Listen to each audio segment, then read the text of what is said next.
ګرانو کتونکو السلام علیکم. زه محمد سلمان همدرد د حق غږ پښتو چینل خبري لنډیز کې ستاسو قربا اوس تاسو پام را اړوم د مهمو خبرونو لنډیز ته.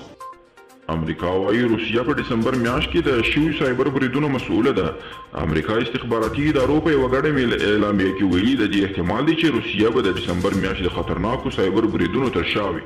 تر دې وړاندې امریکا دغه پور پر ایران پورې کړی و.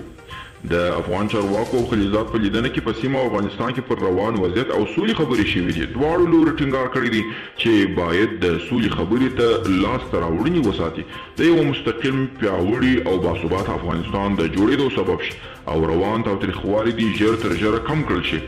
په افغانستان کې د اروپایي ټولنې د استازي مرستیال ارناوت پاولز ویلي د سولې د خبرو سره هممهاله هدفي بریدونه تاوتریخوالي او جګړې د منلو وړ نه دي.